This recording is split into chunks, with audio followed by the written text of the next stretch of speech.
Hi, welcome to the channel today.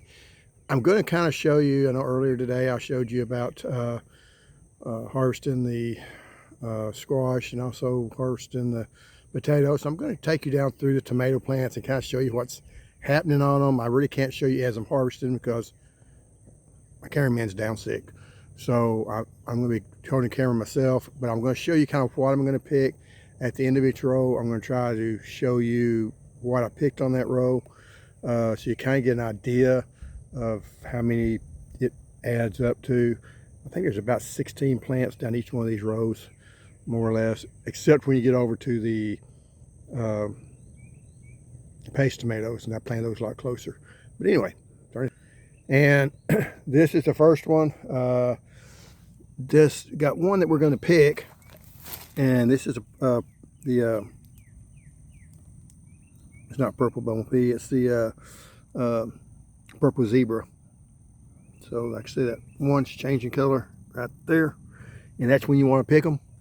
Now we're really picking on that one. There's Mountain Vineyard, and you're seeing them all over that one because Mountain Vineyard does produce a lot of tomatoes. And it's a sweet tomato. It's just not quite. I mean, there's all kinds down there. Like I said, they've been picked pretty hard earlier. This one is the purple bumblebee. Now it doesn't look like it's got that many on it, but when you start really going in there, like that one's ready to pick, there's some more in there. They kind of hide on you, especially this time of day. When you get that out, see there's some ripe in there. So, you know, they're deceptive, and you know, you have to look for them. That sun sugar, good thing about sun sugar, they pop. You know, you can see them wherever. You see those over there. I don't really have to move the camera much, and you can see them. This one here's Sun Gold, basically the same. However, on the taste test, the Sun Sugar actually got taste tested better.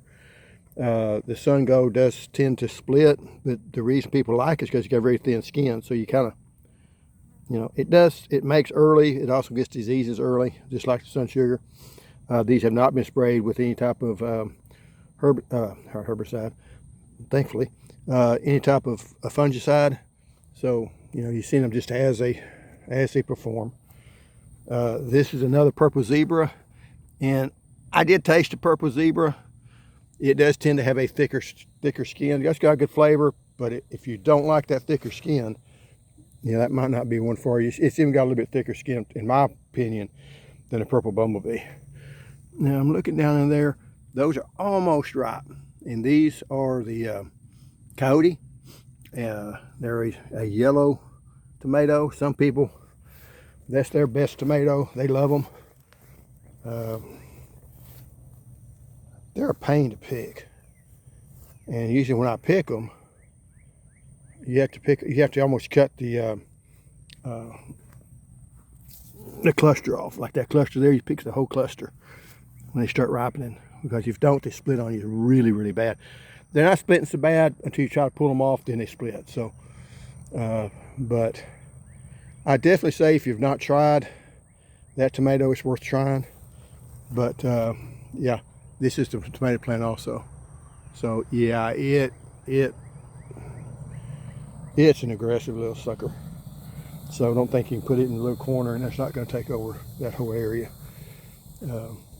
Which isn't all bad. It's just you have to know that going in. And there's chocolate cherry there. I tell you, I like chocolate cherry, but it just doesn't produce like the purple bumblebee does. And to me, the flavor's, you know, similar. Another chocolate cherry that's bigger, and it's got some more fruit on it, but it's also fruit ripens later, and that can be a problem. But we're not going to get much off of that one right now. Another Sun Sugar. Now we're not seeing any on this side. It might be some on the other side. And come around here to, I think this is Sun Gold, and it's got some that's ripening up. These made a little bit earlier, and then there's another purple bumblebee in here. I can tell for the, see that one there's got the stripes. Yeah, right there's got the stripes on it. Focus in. So it's very, very pretty tomato. And then again, we get back to the Mountain Vineyard. Kind of see why I planted the Mountain Vineyard. If you haven't caught on, it's just look at how many of them suckers produce. So it's a very good producing tomato plant. And I'm not going to try to get down inside there. But let me go ahead and we'll pick this row and I'll show you how many it produces.